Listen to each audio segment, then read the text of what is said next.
If you love movies that take place in stunning, ruined worlds where survivors must go through extreme lengths to stay alive, today's list is for you. We're checking out 7 of the best post-apocalyptic movies you can find on Netflix right now, starting with a movie that's one of the more action-heavy in the genre. I want to share a quick message with our friends.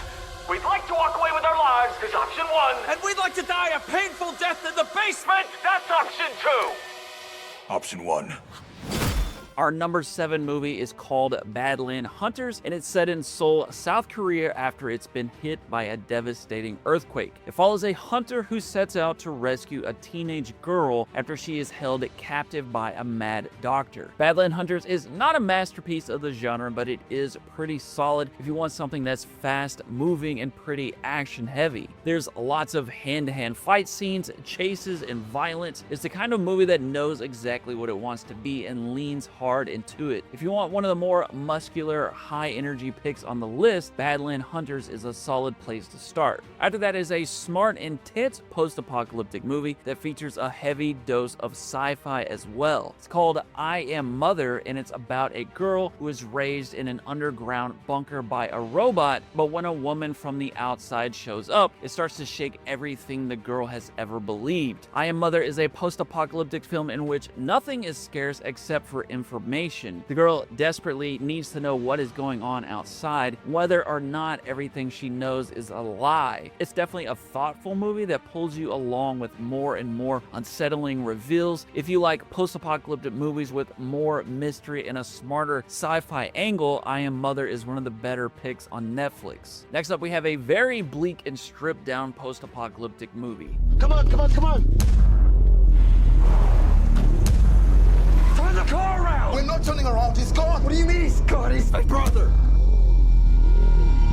This is called The Rover, and it's about a collapsed near-future version of Australia where a quiet drifter sets out across the wasteland after a gang steals his car. The Rover is a very pure post-apocalyptic film that strips away the Hollywood flair and focuses on the economic and spiritual rot that follows a great collapse. Everything feels worn out, empty, and a little dangerous. It feels pretty real, like what life would actually be after a collapse, where there are still cars, guns, and some electricity, but society has clearly rotted away. If you want a post-apocalyptic film that feels more grounded, brutal, and atmospheric than flashy, then you will find The Rover to be a solid pick. At number 4, we have a post-apocalyptic film that adds a twist. People cannot use their sight. It's called Bird Box, and it's about a mysterious force that starts driving people to deadly madness the moment they see it, causing society to collapse fast. Bird Box has a lot of the hallmarks of the genre: the safe haven quest in which the protagonist has to reach a sanctuary, identity stripping with 2 children simply being called boy and girl, and a constant sense of danger and fear as simple things we take for granted become terrifying. Everyday life is gone, and even moving from one place to another becomes a deadly challenge. If you enjoy tense and easy to get into movies, you will find Bird Box to be a solid watch. Next up is one of the most intense movies you will find on this list.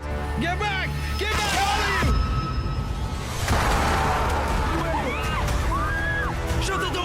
This is Train to Busan, and it follows a father who boards a train with his young daughter just as a zombie outbreak tears through South Korea. Train to Busan is technically more of an apocalyptic film, but it has many of the hallmarks of the genre, especially the class warfare, as different social classes are forced to interact on this train. This is a very fast-moving movie that keeps the pressure on with the outbreak spreading so fast that the whole world starts to feel like it's falling apart before your eyes. It's a film with a lot of emotional weight as well, and if you want something thrilling, tense, and surprisingly good, Train to Busan is a great one to add to your queue. Check it out soon though, because I think it's leaving some regions after this month. Then at number 2, we have a movie that's a masterclass in the mechanics of surrealistic movie, and if you're looking for something that's very easy to get pulled into, A Quiet Place is a great start. Then at number 1, we have a lived-in post-apocalyptic world that feels worn down by decades of fear and violence. Boom, boom, boom, moving up and down again.